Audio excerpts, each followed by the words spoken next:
السلام علیکم ورحمۃ اللہ وبرکاتہ۔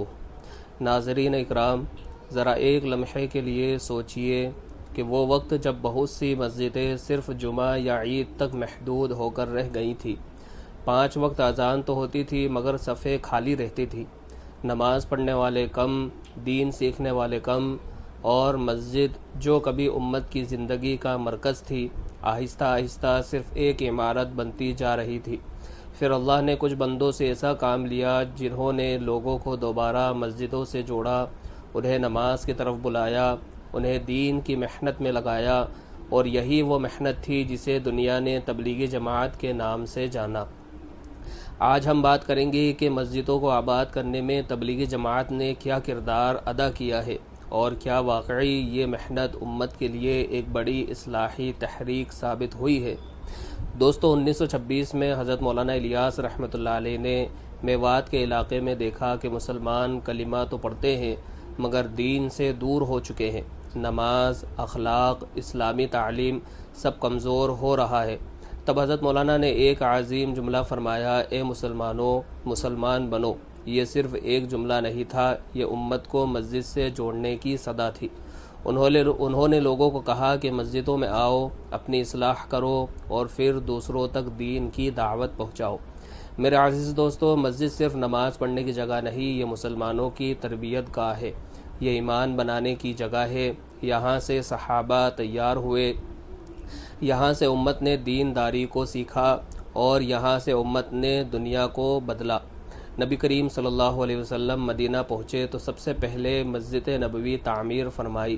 کیوں؟ کیونکہ مسجد آباد ہوگی تو امت آباد ہوگی۔ آج اگر مسجدوں سے تعلق کمزور ہوگا تو ایمان بھی کمزور ہوگا، اخلاق بھی اور معاشرہ بھی۔ تبلیغی جماعت نے ایک سادہ مگر مؤثر راستہ اختیار کیا۔ نمبر 1، مسجد مرکز بنی۔ ہر محنت کا آغاز مسجد سے، تعلیم مسجد سے، مشورہ مسجد سے، دعوت مسجد سے۔ نمبر 2، گھر گھر دعوت۔ لوگوں کو محبت سے بلانا، تنقید نہیں، جھگڑا نہیں، صرف نرمی کے ساتھ دین کی دعوت دینا۔ نمبر 3، اپنی اصلاح۔ پہلے خود نماز والے بنو، پھر دوسروں کو بلاؤ۔ تو دوستو، اس محنت کا اثر یہ ہوا کہ فجر کی صفیں بڑھیں، عام مسلمان نماز سے جڑے، نوجوان مسجدوں میں آنے لگے، دینی تعلیم عام ہوئی، گاؤں دیہات میں مسجدوں کی رونق بڑھی، مسجدوں کے اندر قرآن کو سیکھنے اور سکھانے کا ماحول بنا۔ جہاں مسجدیں ویران تھی وہاں تعلیم، ذکر اور نماز اور دعوت کا ماحول بنا۔ یہ سمجھنا ضروری ہے کہ تبلیغی جماعت کا مقصد صرف چلہ لگانا نہیں بلکہ اصل مقصد مسجد سے تعلق مضبوط کرنا ہے۔ اگر کوئی شخص چلے میں جا کر بھی نماز، اخلاق اور گھر والوں کے حقوق نہ سمجھے تو وہ اصل مقصد سے دور ہو گیا ہے۔ اسلام توازن سکھاتا ہے، مسجد بھی، گھر بھی، والدین بھی، بیوی بچے بھی۔ تبلیغ کا مطلب یہ نہیں کہ انسان ذمہ داریاں چھوڑ دے بلکہ ایسا دین سیکھے کہ زندگی ہر شعبے میں اللہ کی اطاعت ہو۔ آج ہمیں خود سے پوچھنا ہوگا کہ کیا ہمارا مسجد سے روزانہ تعلق ہے؟ کیا ہم صرف رمضان یا جمعے کے مسلمان ہیں؟ کیا ہماری اولاد مسجد سے جڑ گئی ہے؟ اگر نہیں تو ہمیں اپنی فکر کرنی ہوگی۔